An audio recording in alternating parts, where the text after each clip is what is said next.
Shalom saudara yang dikasihi oleh Tuhan Yesus Kristus. Pada kesempatan kali ini saya akan menjelaskan tentang sebuah pertanyaan. Apakah Yesus adalah Mikael, sang penghulu malaikat? Menjawab logika saksi-saksi Yehova yang disingkat SSY. Dalam situs resmi saksi-saksi Yehova, yaitu jw.org, dituliskan bahwa penghulu malaikat Mikael adalah nama lain untuk Yesus Kristus sebelum dan sesudah ia hidup di bumi. Dengan kata lain, pada prainkarnasi Yesus mengambil rupa seorang malaikat, yaitu Mikael, dan pada waktu ia naik ke surga pun kembali menjadi malaikat Mikael. Benarkah demikian? Saya akan membahas hal ini berdasarkan pendapat saksi-saksi Yehova dengan memberikan pandangan atau tanggapan Alkitab secara jujur dan jelas. Mari kita perhatikan alasan saksi-saksi Yehova yang mengklaim bahwa malaikat Mikael adalah nama lain dari Yesus Kristus. Dengan kata lain, malaikat Mikael adalah Yesus Kristus sendiri. Pendapat pertama dari saksi-saksi Yehova adalah Mikael merupakan penghulu malaikat. Menurut mereka, dalam Yudas 9 disebutkan bahwa Mikael sebagai penghulu malaikat. Sebutan itu berarti malaikat kepala. Dalam Alkitab, penghulu malaikat hanya ada dalam bentuk tunggal, tidak pernah jamak. Hal itu menyiratkan bahwa hanya ada satu malaikat seperti itu. Lagi pula, menurut saksi Yehova, Yesus dikaitkan dengan kedudukan penghulu malaikat. Mengenai Yesus Kristus yang telah dibangkitkan, 1 Tesalonika 4 ayat 16 mengatakan, Tuhan sendiri akan turun dari surga dengan seruan yang kuat, dengan suara penghulu malaikat. Teks yang saya baca ini adalah terjemahan dari Alkitab saksi-saksi Yehova sendiri. Jadi mereka mengganti terjemahan Tuhan menjadi Tuhan. Mengapa demikian? Karena memang dalam pandangan saksi-saksi Yehova, Yesus tidak lebih dari seorang guru. Yesus bukan Allah. Bagian ini akan saya jelaskan pada bagian atau kesempatan yang lain. Jadi suara Yesus digambarkan sebagai suara penghulu malaikat. Dalam 1 Tesalonika 4 ayat 16, Yesus yang akan turun dari surga dengan suara penghulu malaikat, mereka mengatakan bahwa suara penghulu malaikat itu adalah suara Yesus Kristus sendiri yang akan turun nanti. Jadi, menurut mereka, ayat ini menyiratkan bahwa Yesus itulah sang penghulu malaikat Mikael. Bagaimana tanggapan Alkitab tentang klaim saksi Yehova?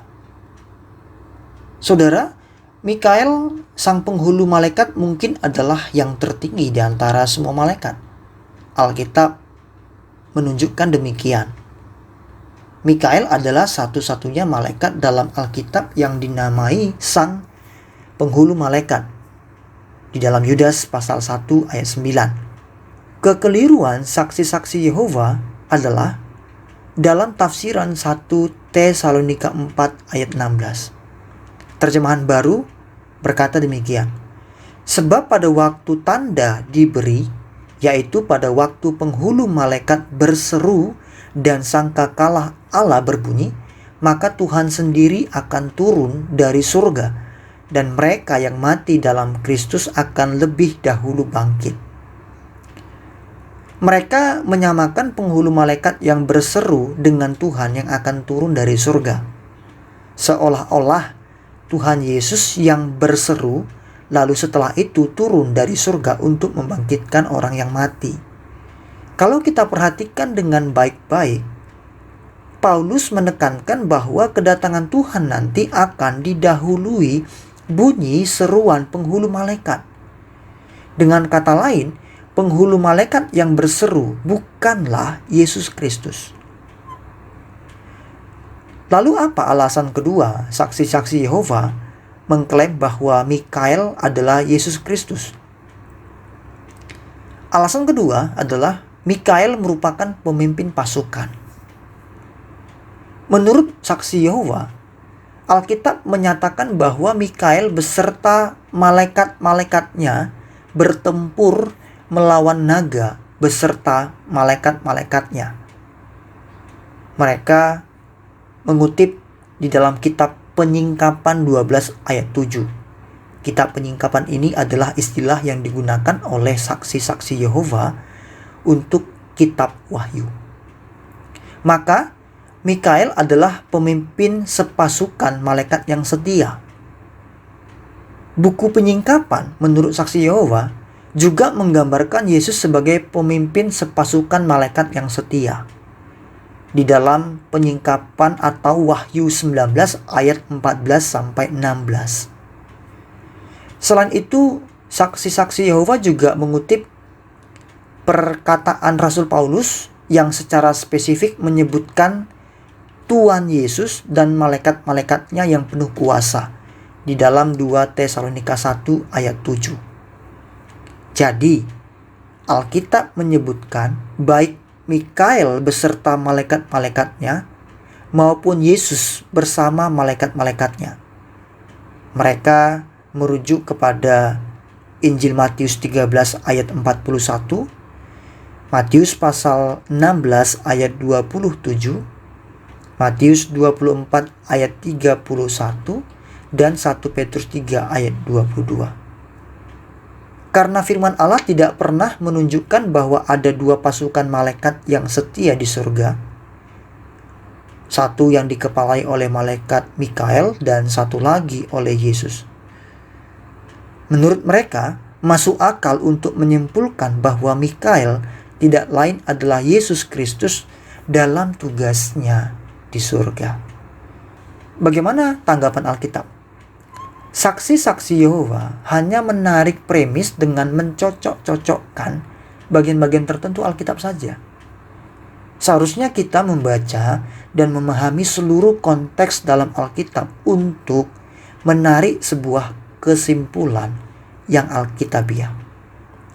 Saudara, Alkitab menuliskan kalimat Yesus dan malaikat-malaikatnya seperti yang dikutip oleh saksi-saksi Yehova di atas dengan makna yang berbeda dengan apa yang ditafsirkan oleh saksi-saksi Yehova. Yesus adalah Allah dan semua malaikat termasuk penghulu malaikat harus tunduk kepadanya. Sebagaimana seluruh malaikat harus tunduk mutlak kepada Allah Bapa, maka mereka juga tunduk kepada Allah Anak, yaitu Yesus Kristus. Kita bisa memahami mengapa saksi-saksi Yehova berpendapat bahwa Yesus adalah penghulu malaikat Mikael, karena presaposisi mereka, Yesus adalah ciptaan Allah, bukan Allah. Sebagai tambahan, saya akan memberikan beberapa penjelasan Alkitabiah. Yesus bukanlah Mikael, sang penghulu malaikat. Alkitab tidak pernah mengidentifikasi Yesus sebagai Mikael ataupun malaikat lainnya. Ibrani 1 ayat 5-8 menggambarkan dengan jelas perbedaan antara Yesus dengan para malaikat. Dikatakan demikian, karena kepada siapakah di antara malaikat-malaikat itu pernah ia katakan, "Anakku engkau telah kuperanakkan pada hari ini. Dan aku akan menjadi bapanya dan ia akan menjadi anakku." Dan ketika ia membawa pula anaknya yang sulung ke dunia, ia berkata, "Semua malaikat Allah harus menyembah dia." Saya garis bawahi, dikatakan bahwa semua malaikat Allah harus menyembah Yesus, yang adalah anak dalam konteks ayat ini. Dan tentang malaikat-malaikat ia berkata, yang membuat malaikat-malaikatnya menjadi badai dan pelayan-pelayannya menjadi nyala api. Tetapi tentang anak ia berkata, tahtamu ya Allah tetap untuk seterusnya dan selamanya, dan tongkat kerajaanmu adalah tongkat kebenaran. Saudara, hierarki mengenai makhluk-makhluk di surga dipertegas melalui pernyataan malaikat menyembah Yesus yang sebagai Allah memang layak disembah. Alkitab tidak pernah sekalipun menyatakan ada malaikat yang disembah. Oleh karena itu, Yesus yang layak disembah tidak mungkin adalah Mikael ataupun malaikat lainnya yang tidak layak disembah. Para malaikat memang disebut anak-anak Allah. Ayub 1 ayat 6, Ayub 2 ayat 1, Ayub 38 ayat 7.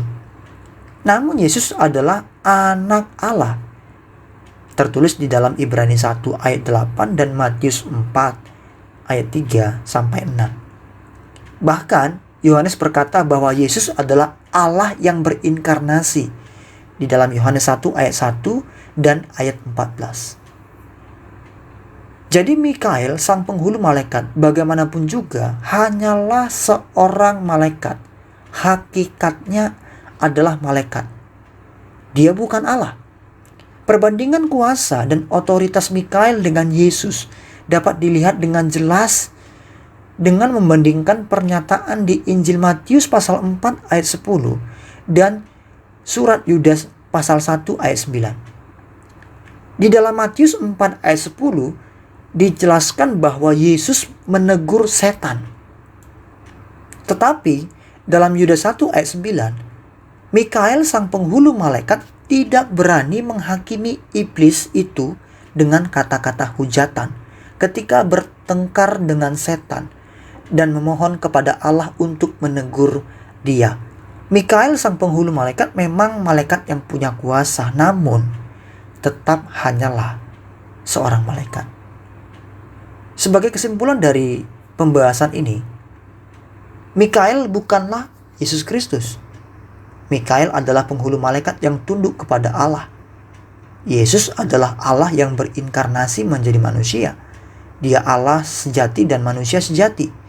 Oleh sebab itu, seluruh malaikat harus tunduk dan menyembah kepada Yesus, termasuk Mikael.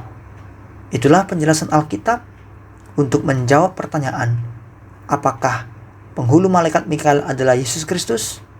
Dan jawabannya adalah tidak.